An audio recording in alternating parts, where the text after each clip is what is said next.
Il est 3 heures du matin et Jean, malgré tous ses efforts, ne parvient pas à trouver le sommeil. Allongé dans l'obscurité de sa chambre, son esprit s'agite comme un papillon pris au piège. Il pense à Sophie, sa douce et belle Sophie, dont le sourire illumine ses pensées les plus sombres. Leur dernière rencontre revient en boucle dans son esprit, chaque regard, chaque parole comme une mélodie réconfortante. L'écho de ses rires résonne encore dans ses oreilles, l'enveloppant dans un cocon de chaleur et de tendresse. Mais ce soir, quelque chose le tracasse. Une conversation qu'ils ont eue, une phrase qu'il n'arrive pas à oublier.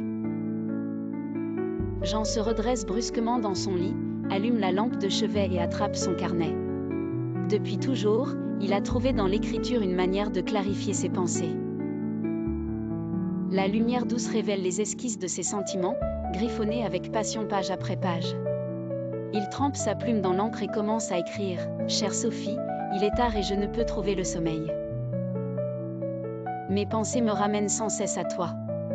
J'aurais tant de choses à te dire, tant de choses qui restent enfouies dans mon cœur. Il y a ce moment, lors de notre dernière rencontre, où nos regards se sont croisés et où j'ai ressenti quelque chose d'indescriptible. Parfois, les mots sont trop faibles pour exprimer ce que l'âme ressent vraiment. » Jean s'arrête, relit ces mots, incertain. Il se demande s'il doit lui envoyer cette lettre ou s'il est préférable de la garder pour lui-même. Après plusieurs minutes de réflexion, il décide de la plier et de la glisser dans une enveloppe, écrivant soigneusement l'adresse de Sophie. Cette lettre, pense-t-il, elle doit la lire, elle doit savoir ce que son cœur ne peut plus cacher. Il se lève, s'habille rapidement et sort dans la fraîcheur de la nuit pour poster la lettre. En rentrant, Jean sent un poids se lever de ses épaules. Peut-être que maintenant, sa confession sur papier l'aidera à trouver enfin le repos.